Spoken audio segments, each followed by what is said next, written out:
Multi speciality হাসপাতাল। মেঘবেলা লাইভে আপনার পছন্দের টিভি চ্যানেলস সম্পূর্ণ বিনামূল্যে, শুধুমাত্র মেঘবেলা ব্রডব্যান্ডের কানেকশনের সঙ্গে। মেঘবেলা ব্রডব্যান্ড, বাংলার ঘরে ঘরে। Shri Aurobindo institution, diagnostic solution and polyclinic. গত শুক্রবার বিকেলে উত্তর 24 পরগনার নৈহাটিতে প্রকাশ্য দিবালোকে দুষ্কৃতীদের গুলিতে প্রাণ হারান এক ব্যবসায়ী। এই ঘটনার পরেই শুরু হয় রাজনৈতিক তর্ক বিতর্ক। ব্যারাকপুরের বর্তমান সাংসদ পার্থ ভৌমিক সাংবাদিকদের সঙ্গে কথা বলতে গিয়ে তিনি বলেন, অর্জুন বুঝতে পারছে 2026 সালে অর্জুন সিং দ্বারা কিংবা ওর ছেলে দ্বারা 2026-এ ভাটপাড়ার মানুষ সিদ্ধান্ত নিয়ে ফেলেছে যে ভাটপাড়া বিধানসভায় 2026-এর বিধানসভা উপনির্বাচনে মমতা ব্যানার্জিকে জেতাবে। অর্জুন সিংয়ের মাথা খারাপ হয়ে গেছে। আসলে আরেকটা প্রশ্ন আমার দাঁড়িয়ে গেল, সেটা হচ্ছে আপনি প্রথমে নির্বাচনের আগেই বলেছিলেন যে এখানে একেবারে গুন্ডারাজ কায়েম বন্ধ হয়ে যাবে। তা সেটাই তো বলছি। আপনি তো একদিনে শেষ করতে পারবেন না, এত গুন্ডা পুষেছে। আস্তে আস্তে দেখুন না, ক্রমশ ক্রাইম কমছে। প্রাসঙ্গিকতা বজায় রাখার জন্য এই যে একটা গুন্ডা, এই গুন্ডা তো আর থাকবে না। এই যে আজকে খুন করলো, এরা তো এবার জেলে ঢুকে যাবে। ক্রমশ আপনি দেখুন সমস্ত জায়গায় ভাটপাড়াতে গুন্ডামি অনেকটা বন্ধ হয়ে গেছে। এবার যেহেতু ভাটপাড়া, জগদ্দল, টিটাগড় সব জায়গায় গুন্ডামি ক্রমশ অর্জুনের গুন্ডারা ঢুকে যাচ্ছে, পালিয়ে যাচ্ছে, এলাকা ছেড়ে চলে গেছে, গুন্ডামি কমে গেছে। অর্জুন এখানে ধারুয়া রাজেশ বলে একটা ক্রিমিনাল আছে, একে দিয়ে অর্জুনের ডান হাত। এবং আমার ধারণা অর্জুন সিং ভয় পেয়েছে, যেহেতু সনদদের উপনির্বাচনে আমি গৌরীপুরে জিতেছি এবং সন্তোষ সেখানে একটা বড় ভূমিকা পালন করেছিল। অর্জুন সিংয়ের ইনস্ট্রাকশানে ধারুয়া রাজেশ আর তার দুই ছেলে আরও 4-5 জন সন্তোষকে নৃশংসভাবে খুন করলো। 7 জনের মতো আছে। ধারুয়া রাজেশ তো ছিল, ওর 2 ছেলে, ওরা গুলি ফুলি চালিয়েছে আর ইট দিয়ে মেরেছে। ক্রমশ বেরোবে, কিন্তু এর মাথা অর্জুন সিং, আমি দায়িত্ব নিয়ে বলছি।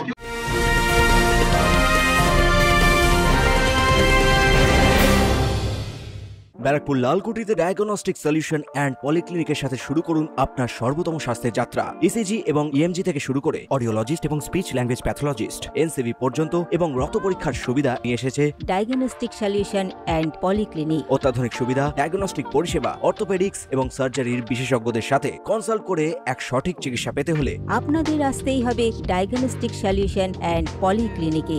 ঠিকানা 14/3/1 ঘোষপাড়া রোড, ব্যারাকপুর লালকুটি, 10 নম্বর রেলগেটের কাছেই, কলকাতা 7,20,020। ফোন নাম্বার 9101053272 এবং 8100671034। Diagnostic solution and polyclinic. আপনার স্বাস্থ্য আমাদের অঙ্গীকার। অন্যদিকে ব্যারাকপুরের প্রাক্তন সাংসদ অর্জুন সিংয়ের বক্তব্য, দেখুন তৃণমূল কি অভিযোগ করবে, তাহলে অজয় প্রসাদকে কে মেরেছিল? যে মেরেছিল 1.5 মাসের মধ্যে তাকে ছাড়িয়ে এনে এই পার্থ ভৌমিক তাকে এলাকায় ঢোকাতে গিয়েছিল। তখন সনত আর বিষ্ণু অধিকারী টিমের মধ্যে মারামারি হয়েছে, পালাতে হয়েছিল পুলিশকে। এই ছেলেটা যে সন্তোষ যাদব, যে খুন হয়েছে, 7টা চালায়, 7টার বুকি আছে, ওখানে একটা লোটো চলায়। এই সবার পিছনে কিন্তু গুড্ডু বলে একটা ছেলে আছে, লোটোর মালিক। ও পার্থভূমিকে স্পন্সর করে, সনদকে স্পন্সর করে, ওখানে পুরো জায়গাটা সব 2 নম্বরের বিজনেসটা ওটা ক্যাপচার করছে। এবার এই গন্ডগোল, সন্তোষ যাদবকে 21 সালে গুলি মেরেছিল, 2-3 বছর আগে ওকে গুলি মেরেছিল, প্রাণে বেঁচে গেছিল যে রাজেশটা। মাঝে মাঝে এদের ওই কে জমি ওখানে বেচবে তার জন্য গন্ডগোল। ওই অশোক চ্যাটার্জি বয়ান শুনছিলাম, অশোক চ্যাটার্জি বলছে সব 7টা জুয়া মদের ঠেক সব ওই রাজেশ চালায়। তাহলে পুলিশ কি করছিল? তুমি কি করছিলে ভাই? তুমি তো ওখানকার সব জমি বিক্রি করার মালিক তো তুমি। যত গৌরীপুর জুট মিলে জমিগুলো, লাইনগুলো যে বিক্রি হচ্ছে, ওখানকার মেশিন চুরি করে বিক্রি, সব তো নেপেতে অশোক চ্যাটার্জি আর সনদ দে আর এই গুড্ডু। ওখানে এই জমিগুলো ব্যবসা নিয়ে গন্ডগোল হয়েছিল। আরো 2 দিন আগে আবার মারামারি হয়েছিল এদের মধ্যে। মারামারি হওয়ার পরে এদের কি বলা যায়, মারামারি হয়েছিল, মারামারিতে এফআইআর হয়েছে। এফআইআর হওয়ার পরেও এদেরকে পুলিশ কোনো অ্যাকশন নেয়নি।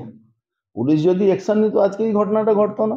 কারণ নামে এফআইআর হচ্ছে, পুলিশদের ডাকতো, ধমকাতো, চমকাতো বা জেলে ঢুকাতো, অ্যাকশন হতো না। আজকে থানায়, আজকেও মারামারি হয়েছে। মারামারি হওয়ার পরে থানা যাওয়ার পথে এই গন্ডগোলটা হয়েছে। এরা 6 জন ছিল না 5 জন ছিল, আর ওকে, ও যাচ্ছিল থানা, ওকেও থানা যাচ্ছিল, ওকে ধরে পিটিয়ে মেরে দিয়েছে। এই হয়েছে ঘটনা। সেখানে পার্থভৌমিক বলছে গুলি চলছে, সনদ দে বলছে গুলি চলেছে, অশোক চ্যাটার্জি বলছে গুলি চলেছে, পুলিশ বলছে গুলি চলেনি। আমি বুঝতেই পারছি না কি কারা সঠিক বলছে, পুলিশ সঠিক বলছে না পার্থভৌমিক সঠিক বলছে, না এরা কি করছে। সারা বাংলায় তৃণমূলকে খুন করছে, তৃণমূল পুলিশকে খুন করছে, গুন্ডাদেরকে সমর্থন তৃণমূল করছে, যারা পুলিশের উপরে হামলা করে আসামি ছাড়িয়ে নিয়ে চলে যাচ্ছে, তৃণমূলের পঞ্চায়েত প্রধান লোকেরা পুলিশকে মেরে আসামি কেড়ে নিচ্ছে, কাউন্সিলরকে মেরে দিচ্ছে। আর এখানে পড়ে আছে যে তৃণমূল কে বিজেপি মেরে। বিজেপি অত ক্ষমতা থাকবে তাহলে বিজেপি করা লোক কি মদ বিক্রি করতে পারে? বিজেপি করা লোক কি সাট্টা চালাতে পারবে এখন এই জমানায়? এই মমতা ব্যানার্জি রাজত্বতে এটা কি সম্ভব আছে? তার মানে নিশ্চয়ই কে বিজেপি কে তৃণমূলে তো মানুষ বুঝে নেবে, অসুবিধা তো কিছু নেই। অবৈধ ধান্দা লড়াই কেমন? অ্যাকচুয়ালি এটা জমি বিক্রি করা লড়াই। কেন অবৈধ ধান্দা রাজেশের করার ক্ষমতা নেই? কেন ওখানে পুরোটাই কন্ট্রোল আছে, এর কাউ আছে, ওদিকে গুড্ডু আছে, ওদিকে পার্থভৌমিক নিজেই আছে। এই ঘটনার পর নৈহাটির রাজনৈতিক তরজা আরো তীব্রতর হয়েছে। অরিন্দম রায়চৌধুরীর report, news Bengal today. Uttar 24 Pargana ও তার আশপাশের এলাকার মানুষের সেবায় ক্যাথ ল্যাবের মতো অত্যাধুনিক সুবিধা নিয়ে পরিষেবায় ব্রতী সারদা মাল্টি স্পেশালিটি হাসপাতাল।